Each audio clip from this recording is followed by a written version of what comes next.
Hello, everybody. My name is Zertuku, and welcome back to Rise of the Demonic Kids 4. And this is and part part 3. But honestly, I don't really have anything to tell you guys right now, so I'm not gonna waste your guys' time since we're on chapter 3. So how about we just get into it? Alright, let's get into this. The Pyro Kid. We all know what's gonna happen. Lighter. Ooh. One cloudy, one dark, cloudy morning on the island of New Stone Penitentiary, a boat arrived on the island, delivering a new prisoner. Two officers escorted the small 12-year-old prisoner to the island. The small, frail boy had short, combed black hair and gray, dead eyes. Blonde hair. Small, blonde hair. Blonde. Okay, he said black, so whatever. Dennis! Dennis the Menace! Hang on a minute. I need to take. We're tangled. Well, anyways, continue reading. Well, I can't read. There's someone poking my leg. I beg. Ropes. I beg thou pardon? What's the problem? List. Oh, hang on a minute. I'll fix that. Alright, I'll try to read with this in my face. Is that better? Yeah, it's better. How about I do that? Yep. With a face of impending sadness. Entering a medium-sized waiting room with a round table in the center. The boy wore a white button t-shirt with blue jean shorts, and red and black sneakers. He sat at a table looking extremely depressed. The boy's name is Dennis Socrates? Socrates. Socrates. Alright. Research. Socrates. Wait, So he got it right. Socrates. Oh, because I was using Lily speech instead of Dragon Program. I forgot about that. Yep. And Anyways, as he sat... by the way. Yeah. Oh, fuck. Folks, you're going to see...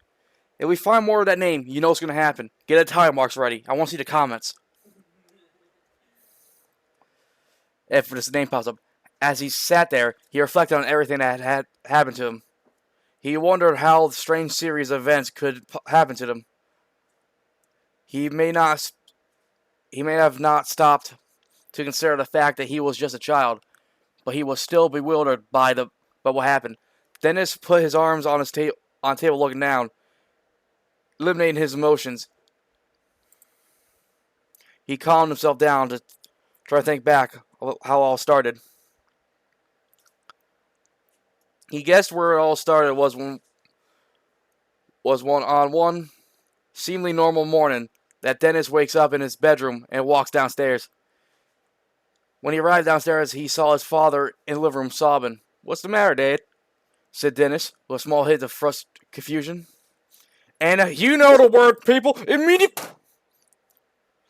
fucking response. Dennis's father composed himself and looked at his son. Please waken your older sister," asked Dennis' father. Okay, Dennis responded with no hesitation. Immediately, Dennis went back upstairs to knock on the bedroom of his older sister. Dennis' older sister, Julia, and Christian, Socrates,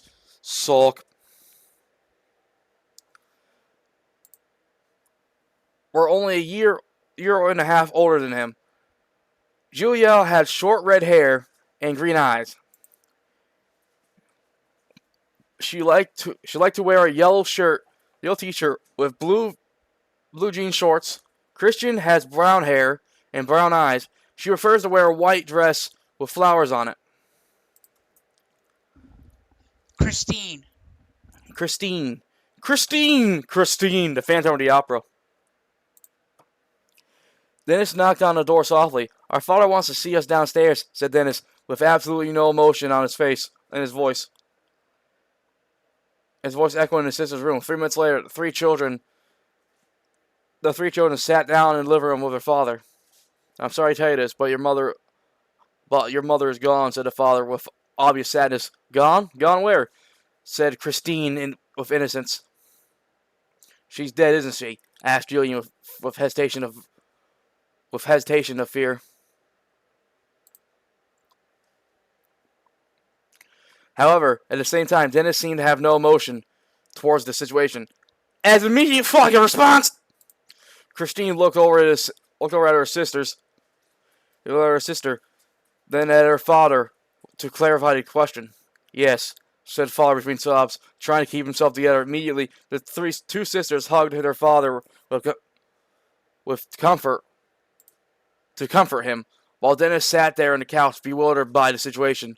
The father had a hard time explaining to the children but he received a letter from the local police station, the local police of the town they lived in, that their mother was found in a car somewhere far away. She used her old hunting rifle to blow her fucking brains out. Jesus bloody H! The father did not believe that she would do this after they were broken up. The reason of their divorce was because the mother was always convinced that Dennis wasn't her husband's son. Over the years, they argued over it, but eventually she just left without saying a word. This was the only time in 6 years that he ever heard of anything from his wife. Despite the argument, the father still loved her. That is why when he heard of this news, he felt a piece of his world was lost for eternity. Or still recording, good. Despite this argument, read that? Hearing this news.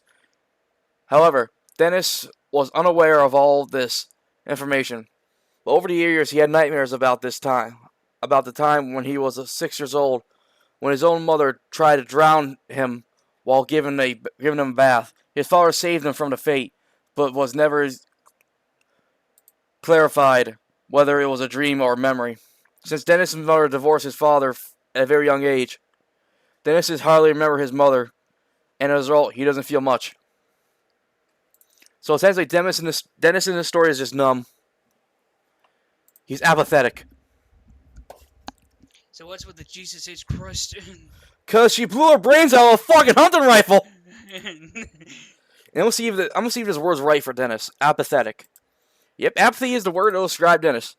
After the funeral, Dennis takes his toy helicopter and some stolen matches to a little place in the woods not too far away from his house. A second pyromaniac. He used the matches to set the helicopter on fire. These kids are fucking cycles. On that day, Dennis' sister called him. Send your toys on fire again. What took you so long there, idiot? Idiot. I'll send you to Jesus. Alright, that's it. First name Bishop. Actually, I'll be right back, folks. I'm too old for this horseshit. Okay, we're back. What is it with you and fire? Even fucking Frankenstein's afraid of you. Fire bad. Are we recording? Yes. Double check. Yep. Okay, yeah, we're recording. Asked Christine with empathy in her voice. Empathy. Empathy is where you feel emotions. Well, so essentially, this kid in the story feels no emotions, but he loves fire. He's the Pyro from TF2. A psychotic maniac who likes fire. I never truly understood why, but fire always calmed me down. It's literally the fucking Pyro from TF2! I don't know anything about Team Fortress. After this! I'm showing you! I've only played Team Fortress only once. Once. I just know the lore. I'll show you later. When I looked into a burned building, my emotions fade away, which eats away my worries and fears. He's a pyromaniac. The chapter's called The Pyro Kid. Yeah, but not Pyro Kid. I usually think of something else fire. This kid is like Pyromaniac.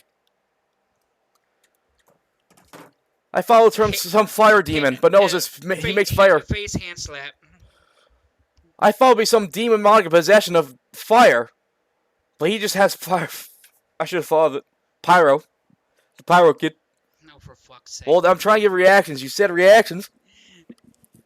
Okay, fair enough. You know, Christine. You're right. Snap my neck. Crack it. There you go. I always had this nightmare about our mother. She gave me a bath, and she forced my head under the water trying to drown me. I've always wondered if it was a memory or a stupid dream. As Dennis, as the plastic metal of the toy helicopter. Dennis, our mother did love us. The reason why she left escapes me, but I don't think it was good enough for a reason to defile her memory now that she's gone. Christine responded, as immediate fucking. That's 4 on the tally, folks. You know, There's more immediate response than socks. like I said before, I think this immediate spawn thing is kind of your fault at this point. I have done nothing. You write these. Back to the book. I write my own stories. I'm not too sure even if I try to explain it to this guy, he's not gonna understand. Probably because we had different writing styles. All right, back to the book. You two are always so nice to me, despite the fact that everyone in school seems to be afraid of me. Even going as far as to call me a psychopath. Okay, you're showing psychopathic tendencies, lack of emotion, enjoy fire. The list goes on and on. Said Dennis. At the same time, the fire seems to respond to his emotion. Ah, fire manipulation, pyrokinesis. At a second, Christine saw this, but she chalked it up to her imagination.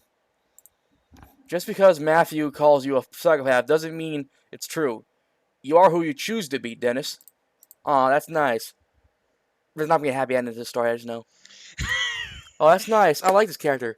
5 minutes later. Well, motherfucker, said Christine. You know, if you know my books, it's not going to be 5 minutes. Foreshadowing! It's not going to be 5 minutes later. It's going to be when you least expect it. Oh, no, I'll expect it soon. Immediately, the memory of his past was interrupted by he snapped back to reality. Oh, there goes gravity. Eminem's there just rapping lines. Eminem has broken the story. Broken the story. Snap back to reality. Oh, there goes gravity. We're gonna get sued by Eminem. All right, what the fuck?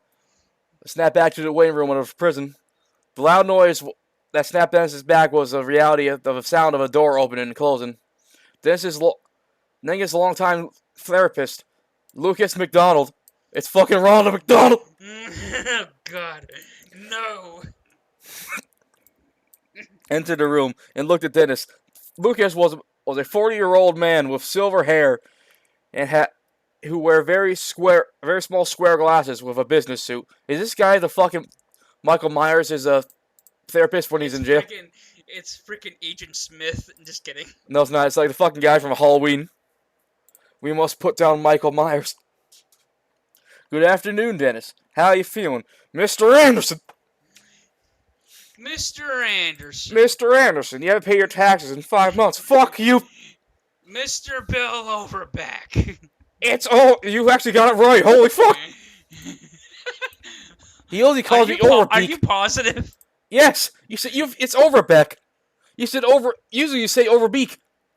No, I said it's back, right? You said Overbeck. Oh, for fuck's sake. You got it right! The curse is broken. I don't know about that. Said Lucas as he sat down the opposite side of the table and put down his briefcase, shifting through a bunch of papers. I've been thinking back to the last few days, said Dennis, with a hint of sadness, but he seems to try to suppress that emotion as much as he could. Oh, really? Where did you leave off? Asked Lucas, while getting out a pencil and notepad. I've just been thinking about the time my father told us about my mom's suicide. Dennis responded, seeming completely composed. How did events make you feel? Asked Lucas, the therapist. Honestly, upon hearing my mother's death, I really didn't feel anything. It's gone to the point where I started to wonder what people say is true. Am I really a psychopath? Rich as a psychopath? Said Dennis, seemingly disappointed in himself. Do you believe yourself a psychopath? To be a psychopath? Said Lucas with the professionalism. I am not sure how I see myself, but Dennis paused, but began again. I always care more about my sisters than my mother that I hardly knew. Dennis responded. Speaking of your sisters, do you know why you were brought here today? asked Lucas, yet again with president. And as an immediate response, that's 5 people. Dennis's hands clenched. I did not hurt my sisters. I will not hurt my family on purpose, shouted Dennis with anger. At the same time, his outburst, one of the cameras in the room spontaneously combusted, which got 2 officers' attention. Do not worry, sir. It's probably just a circuit break. Short circuit. Good idea, said one of the security officers. As he walked out of the room to get maintenance staff. There's only like fucking 5 maintenance here on this whole island. 18 prisoners, now there's 10. There's 18 security, actually no, 10 security staff and 5 janitorial staff. 15 people. Have fun. With kids that have supernatural powers. You need help. Not all of them have supernatural powers. Well, this kid has fire manipulation and emotional suppression. How do you know that? He said and I quote, he tried to put down those feelings of sadness. He tried to suppress those feelings of sadness. At that moment, Dennis seems to be really sad. I guess I can't say that I feel anymore. And there he admits it himself. Dennis said Dennis as he shed a tear. A short time later, Lucas and the other security guards started to sweat as the temperature in the room increased, suddenly caused by Dennis' sadness. Then Dennis noticed that his therapist and security guard were sitting. Why is it hot in here? Why is it hot in here? I'm sure this is nothing here, sir. Oh, yes. Good observation. There's not even a furnace here. There's no heating. We couldn't afford heating. Good. Negative on perception check. Security and maintenance, asked the security guard. At the same time, Dennis decided to try to calm down, which resulted in the temperature in the room starting to decline. Well, that was quick, said Lucas with relief. I didn't get a hold of maintenance yet, said the security guard. As an immediate response, that's 6. Lucas and the security guard looked at each other funny. What? At the same time, Dennis just found himself thinking about the past. He remembered that one day at school where teachers told his classmates that they were going on to have some homework. Like most of his classmates, he felt obligated to do the homework. Later that day, Dennis sat down at the lunch table. Dennis had no friends other than his 2 sisters, but even they didn't sit with him during lunch. For as long as he could remember, everyone in the school always gave him strange looks, because unknowingly to himself, Dennis gave off a weird vibe to everyone that caused most people to keep their distance. Part of the reason for these vibes was because Dennis seemed to be numb to most of his emotions. And he was a very strange child that loved fire.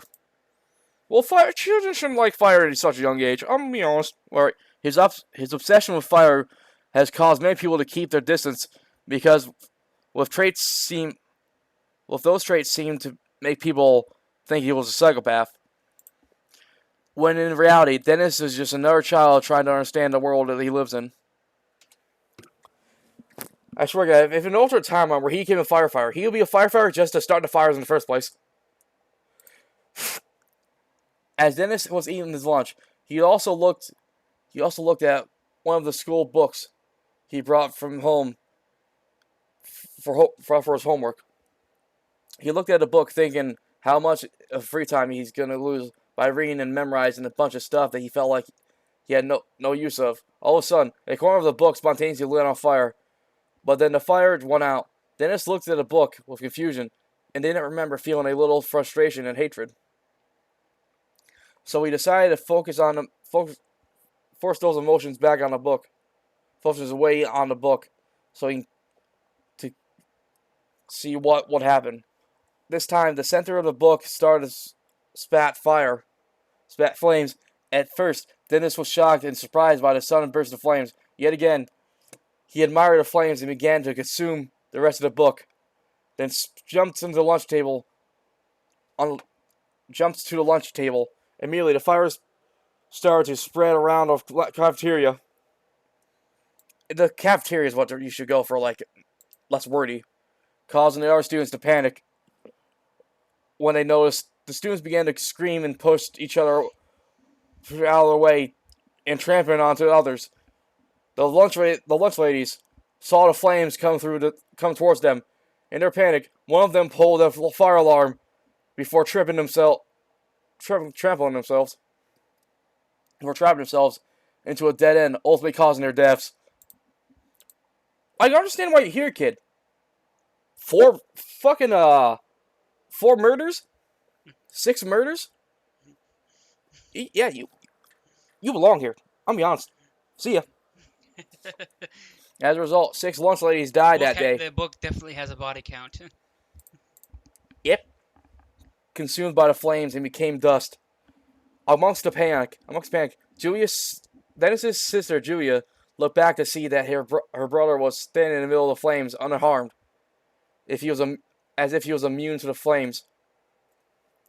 But wasn't it? Well, that wasn't it. The flames seemed to mimic his emotions of amazement that he was mesmerized by the flames, and as the flames were extension of his heart.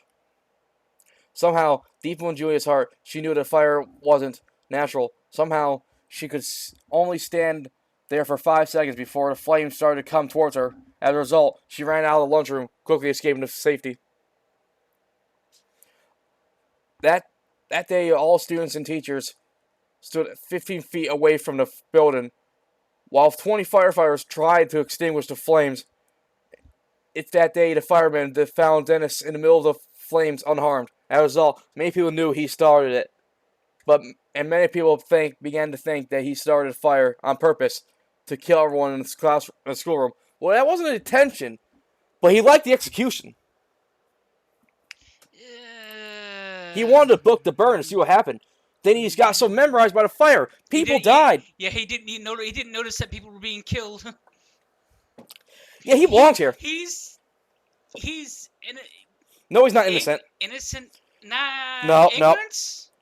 He's naive. Naively stupid. He is stupid because he said, "Oh, I want to see what fire happened." Ladies, people are fucking dead. As a result, the firemen guided him outside. Everyone, except for his sisters, looked at him with anger and disgust. Valid. Psychopath. Dennis did not know what he did or even understand what happened. Because you're numb to your notions, jackass. The only thing he knew is that he was distracted by the flame. So he didn't Mountain Dew, hashtag not sponsored. Back to the book. He also learned that day that he could start fire with his mind. He didn't know how or why, but he only knew that he could. Back to the present day of New Stone Penitentiary. Dennis looked at his therapist in sadness. "Do you remember that day we met?" asked Dennis, trying to stay calm. Immediately, Lucas looked back and remembered a day where he sat with a session with Dennis' father before meeting Dennis. He remembered knocking on the door of a seemingly lonely house out of the middle of nowhere, Potato Grove. It's Irish. Potato Grove. Yeah. Which... Ireland. The fucking bagpipes start playing. No, that's Scotland. But it's fucking Ireland. Which is... Lighty. Oi, laddie! You want to face me 50 cups, you lad, you doing? You want some beer, laddie? You want some fucking haggis? A glass of pint? You want a pint there, Chippy? Chip, yeah, you fucking wanker. Scott. Bro. Which is where Dennis used to live. Potato Grove was a large stretch of highway of what used to be farmland, but has been purchased and turned into a bunch of different private properties. Everything seems to be in the middle of nowhere, included the school. It hardly was hardly considered a town. When Lucas first met Dennis's father, he just seemed like a normal father that was worried about his kids. They sat down to have a therapy session with that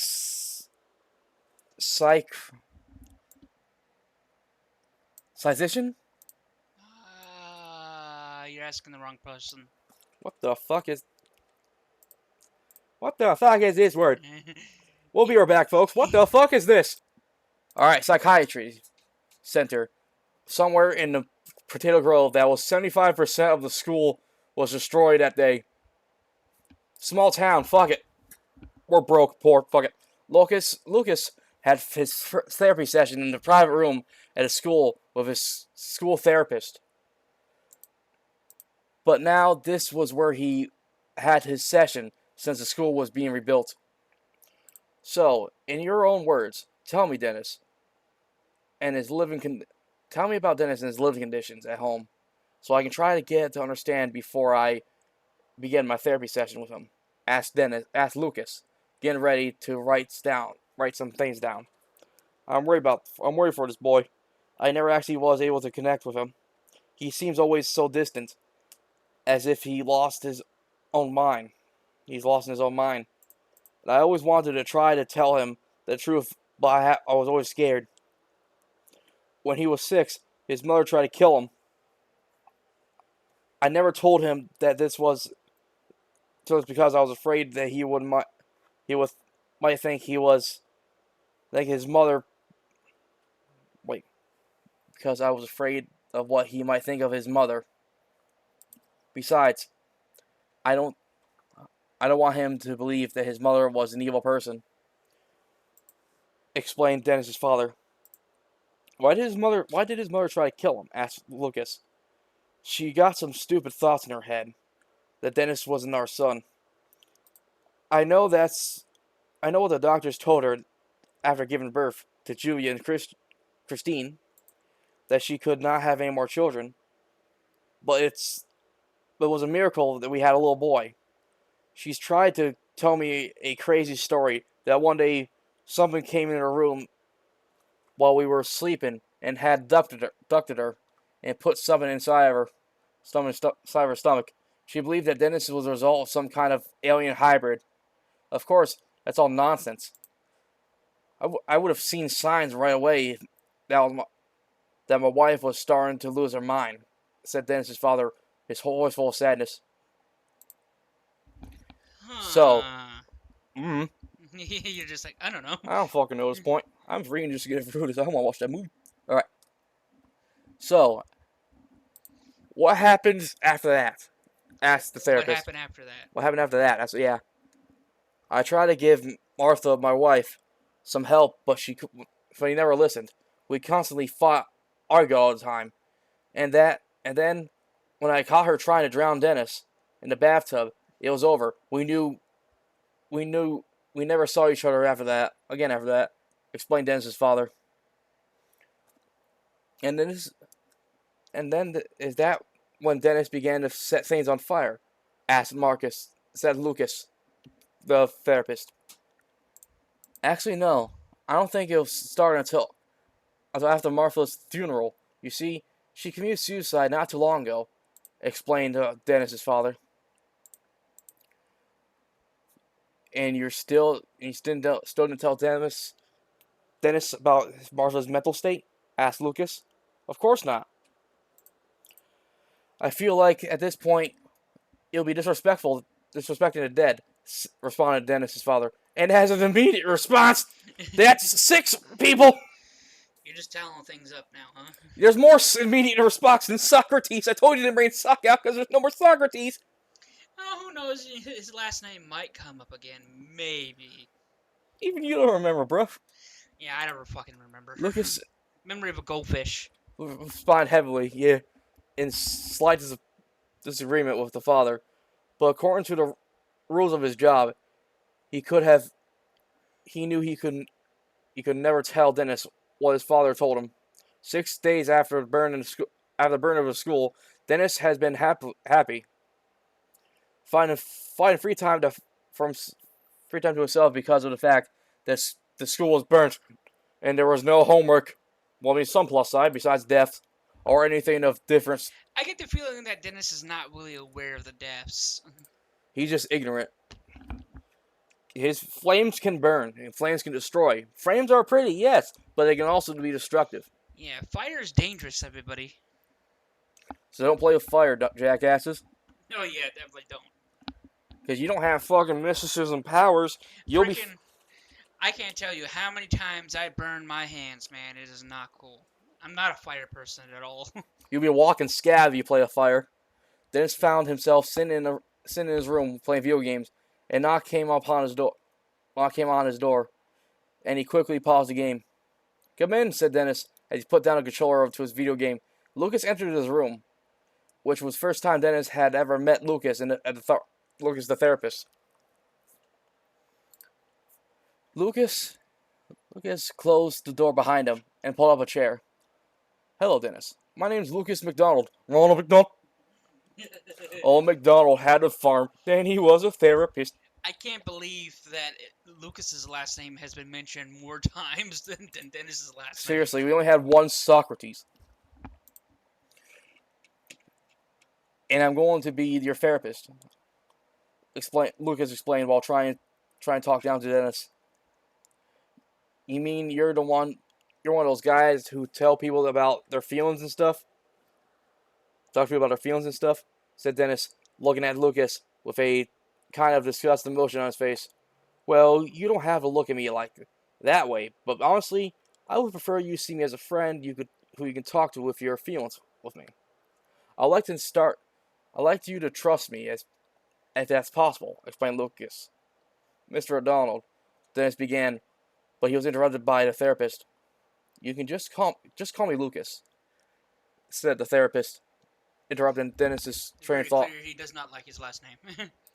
"McDonald? Yeah, he probably thinks it's too goofy. Well, if I had a name after a fucking restaurant."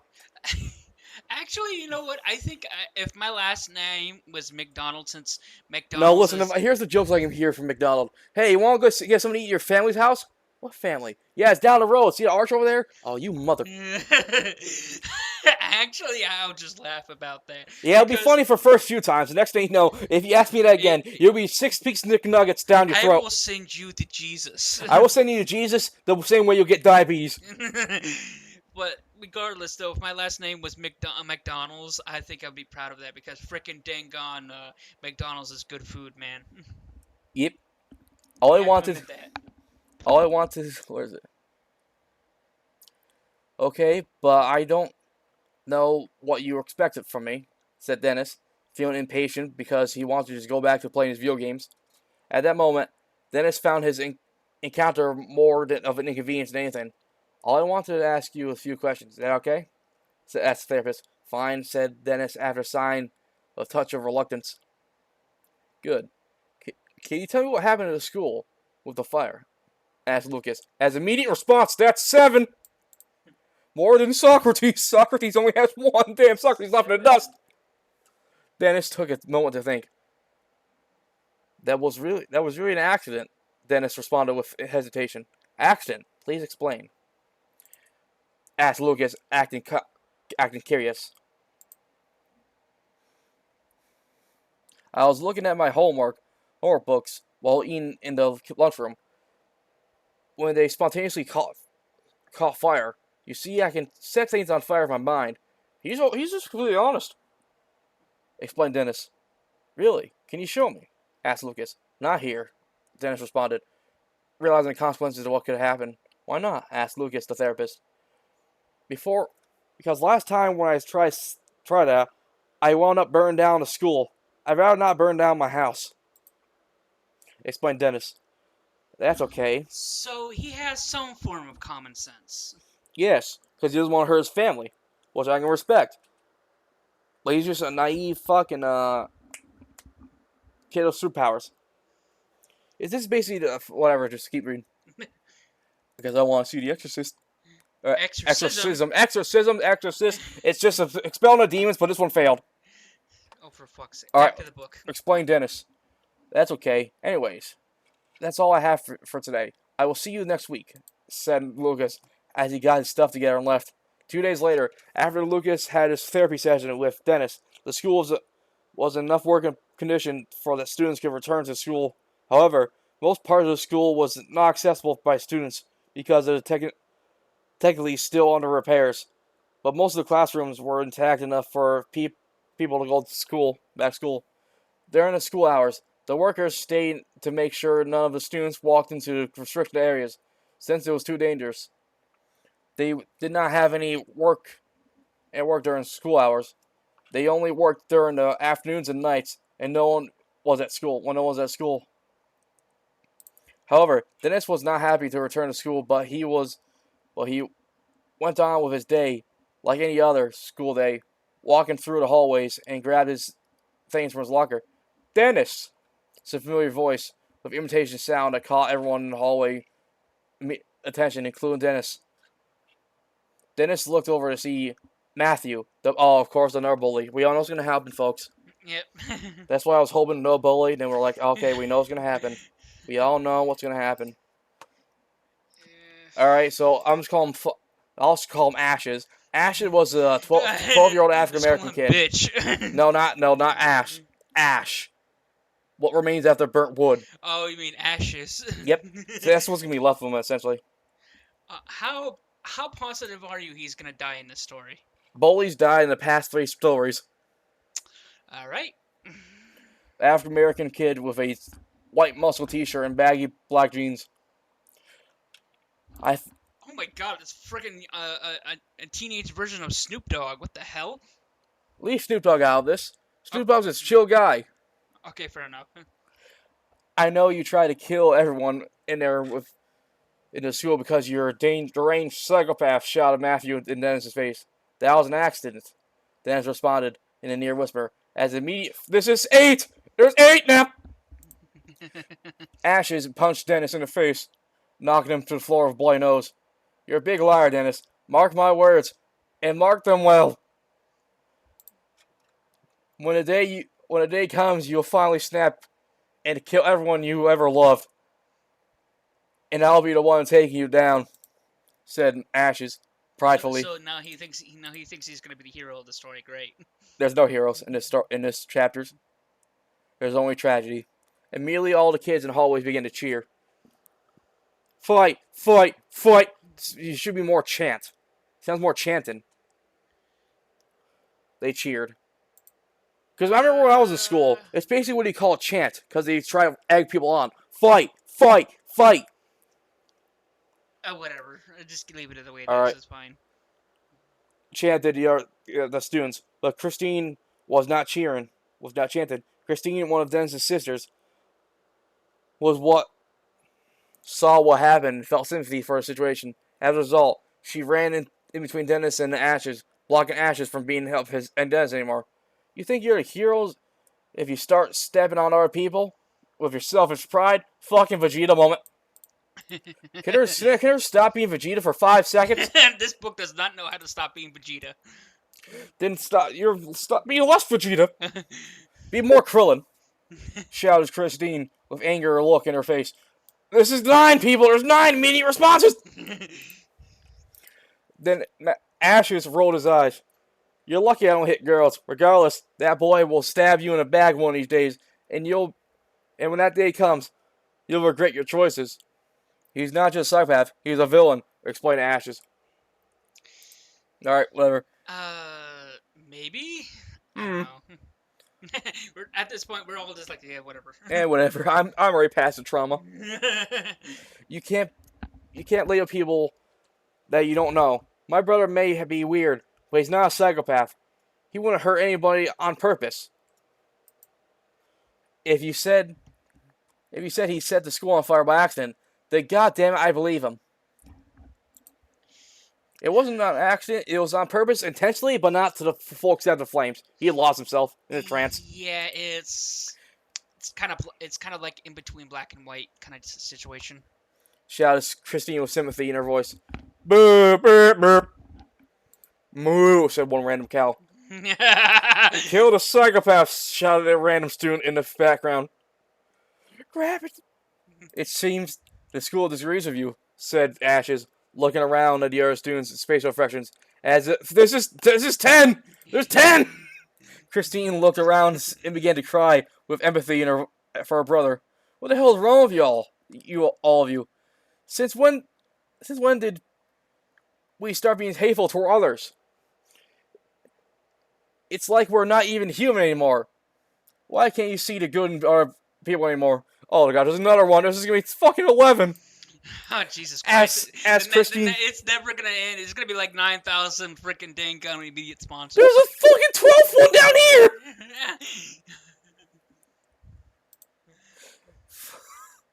The classroom went quiet. You're such a crybaby. You know that? Shouted Ashes. At that moment, the class went in cheers. Crybaby. But their consensus and heads seemed to slow down. However, their consensus was just a whisper as a result. They thought about cheering. Conscience. Conscience. Is that how you spell conscience? I think so. I don't know. Alright. I don't know what that word is. Alright. They were just whispers as a result. They thought about cheering about it. Before they could, the teacher came back to the chaos and took Dennis to the school as nurse. They took Christine.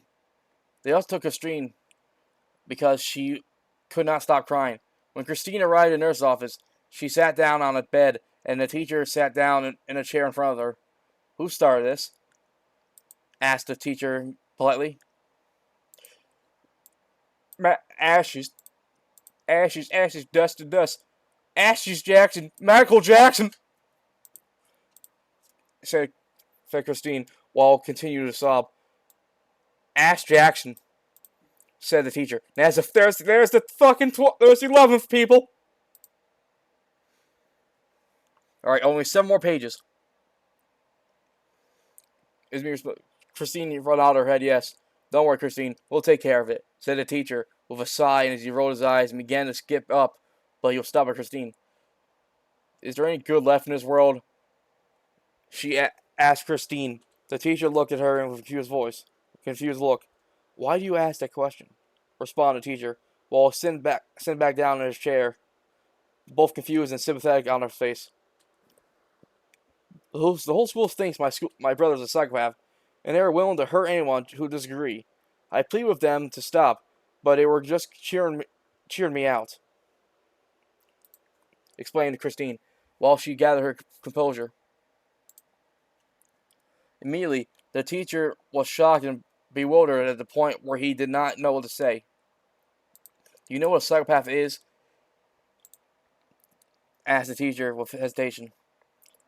"It's a person like Freddy Krueger, or like Jason Voorhees or Freddy Krueger, from those horror movies, where a person likes to kill people for fun," explained Christine. More or less correct. "A psychopath is a monster who feels no remorse." After a slight pause, there was where she could think about what she had said. "Okay, a psychopath is just a person who is sick in the head. Well, Joker does not fit this psychopath. He's just more of a monster."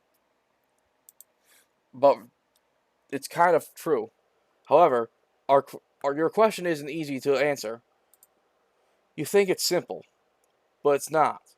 If I were you, I wouldn't think about it too much," responded the teacher with nervousness, afraid to give her the wrong answer because he was not a therapist.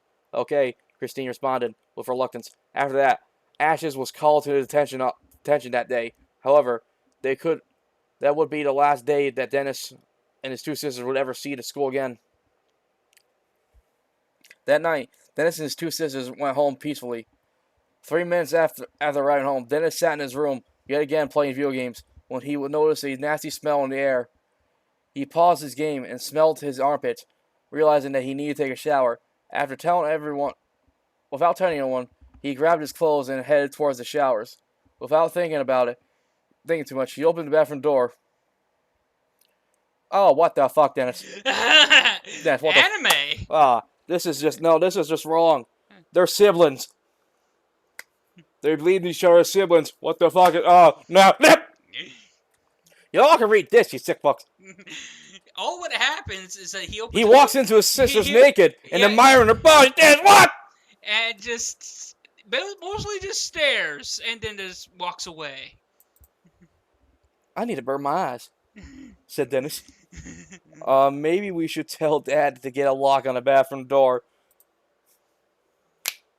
"There wasn't one in the first place?" No, there wasn't. Bad housing.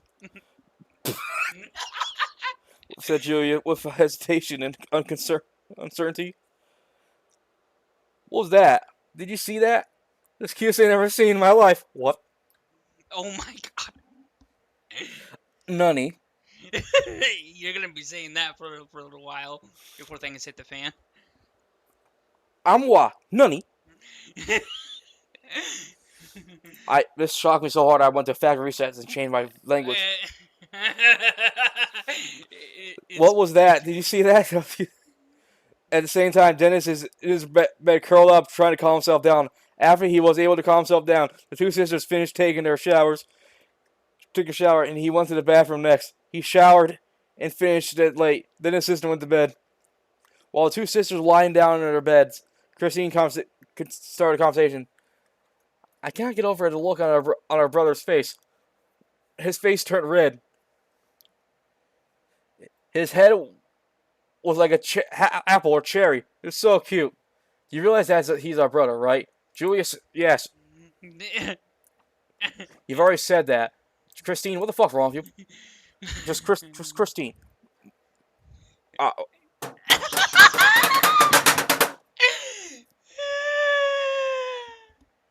Chris. Are you, fuck it, smash. No, he's dead. I can't believe my friend I died. Clear. Send me back. Oh, this line. Yes and no. What you're talking about is incest. She has a brother complex. What the fuck? She was responding, rolling over and looking at her sister. So what?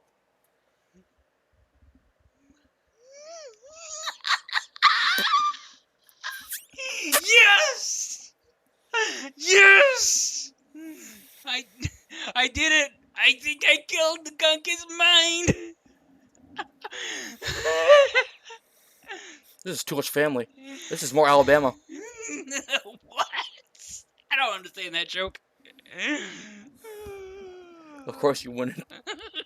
You dumb dumb dumb dumb. Who the fuck is Album Maker for? Who the fuck knows and who the fuck cares? That's the point. We get it. Oh!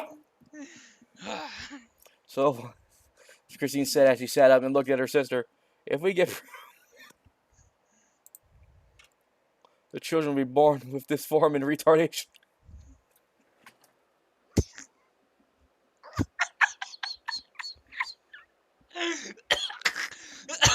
I'm gonna die. I'm gonna die.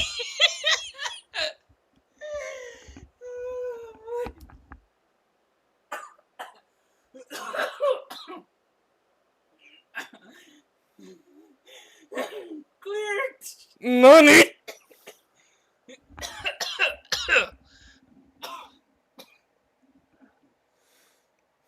Said Julie, shrugging her shoulders, bashing her information off of things that she heard.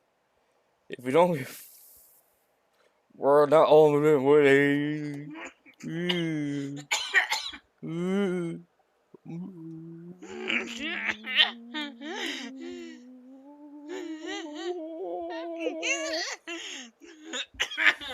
What do you base your information on? Besides, I never said we have to. I don't know. We could just watch each other talk, and we could help Dennis from being depressed just by fucking hopping it. But what the fuck? Why do you think our brother's depressed? Oh, thank God, different topics. Thank God. I swear to God, if you go back,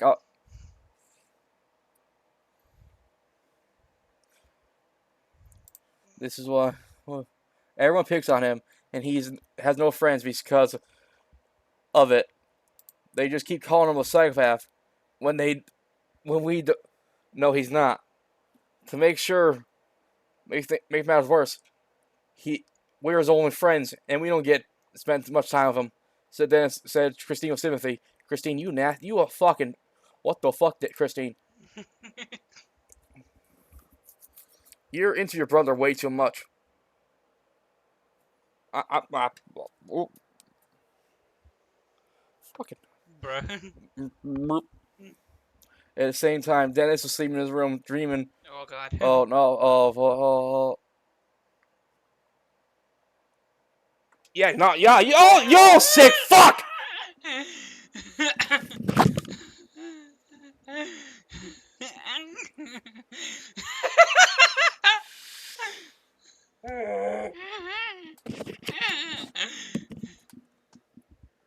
What the fuck? Pain. Pain. Yo, yo,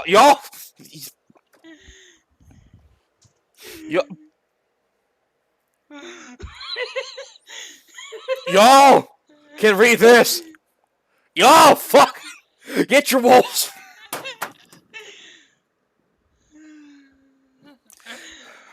You can read all of this. All of this!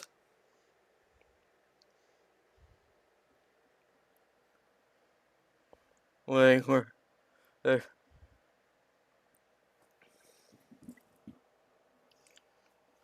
Oh, here we go. We're far away from it. Oh, thank God. Y'all sick fucks. You should be ashamed. I know where you live. They're in your No, we don't. Yeah, I will find you. I have IP addresses. They're in this. Don't worry, he's not a hacker. He can't find you. During a conversation between the two sisters, Julie slowly began to scream when her bed was lit on fire. As a result, Julia stood up from her bed and screamed as she watched the deadly flames consume the side of left side of their bedroom. Hearing the screams from their daughters, hearing the sounds of his daughters screaming, and the sounds of fire alarms going off, Dennis's father wakes up from his bed. "Christine!" shouted Dennis's father as he runs towards their room, to his door and to the living room. As soon as he put his hands on the doorknob, he was exposed to extreme heat, and he screamed in agony before the flames burst through the doors, and he was lit like a matchstick. Dennis's father continued to scream in pain as he jumped through his bedroom window and tried to douse the fire by rolling around in dirt. Unfortunately, it was too late. His body received too much damage, and he died from his severe injuries. Julius could do nothing as the flames quickly consumed the house within seconds. As a result, she was unable to save her sister from becoming dust. Without thinking, in absolute panic, she jumped from the second floor window and landed on the balcony roof before sliding down onto the ground. Dennis wakes up from his wet dream. You sick fuck. You just go fuck yourself, kid. When he wakes from his wet dream 6 seconds after everything else happened. When he woke up, the house was consumed by fire. Afraid of what happened, Dennis used his pyrokinesis to destroy his barricaded door, and then made his way to his sister's room. "Christine, Julia!" shouted Dennis. With a plea, he ran towards the door. Yet again, it was barricaded by burning pillars. He used his pyrokinesis to destroy the door. There's where you can see what was left of Christine, a mere skeleton, slowly becoming dust from the hot flames. At that moment, Dennis began to lose it and fell to his knees crying. "Nope!" shouted Dennis, causing his pyrokinesis to destroy even more of his house with spontaneous combustion. The floors caved in, and he fell into a painful heap. However, he did not care about the pain of falling down to the next floor, but he was consumed by pain of sadness. His mind was full of sadness that he couldn't stop. He couldn't think. The flames turned blue, mimicking his sadness and loss. After twisting her ankle from falling on the second floor, Julia limped away from the burning house. After that, firemen and police officers arrived on the scene immediately. The firemen tried to put out the fire with the hoses. Dennis walked through the missing front door, through the fire with tears on his face. As a policeman and fireman both tried to escort him away from the fire, but in shock and sadness, he caused An immediate explosion into flames. Jesus Christ, he killed more people. Firemen and police officers killing him instantly, causing others to run away in panic. Julia saw what happened and walked away from the burned house, trying to get to the firemen. Walked around the house trying to get to the firemen. She noticed in the distance police officers behind her cars getting ready to shoot her brother. Not wanting her brother to die, she felt like she had to do something. She grabbed the closest thing she could find, a mere pebble, to go to do. A mere pebble was all it. A mere pebble to the back was all. The back of the head. To the back of the head was all he needed to took out her brother, prevent him from not being shot. The police detained Dennis while he was unconscious. After that day, they sent Dennis to New Stone Penitentiary. Present day, with his therapist, I had a nightmare which caused me to accidentally activate my pyrokinesis, which caused a fire. I never meant to kill my father or my sister, said Dennis, with emotion of a stoical trying to keep his emotions and powers under control. Is that what you believe, Dennis? Is that what you believe? Asked Lucas. It is the truth, Dennis responded. Well, it doesn't matter anyway. Your sentence here is for 15 years. I'll let you know if the court changes their mind about what happened, but you should really think about the honest truth and what you've done. And when you do, let me know, said the therapist as he gathered up his stuff and began to leave. Oh, and by the way, I'll see you next week, said Lucas as he left, and the police officer escorted Dennis back to his cell. End of chapter 3. Wow, I think I kind of broke Gun Kid on that one. Sweet home Alabama! Brothers and sisters. Shut the fuck up. Just stop. Just fucking stop. Why? Well, You wait. to be fair, that seems to be one hell of a thing on Pornhub for whatever fucking reason. I'm not kidding. Well, I remember hearing documentaries where none of them were actually fucking related. But why they do it? That's just so. But why they? For sick fucks that like that thing. Well, that's my point. It's like, what the fuck? All right, let's stop. We're still recording. Alrighty. So please like and subscribe. And this is Zerduku and the Gun Kid signing out.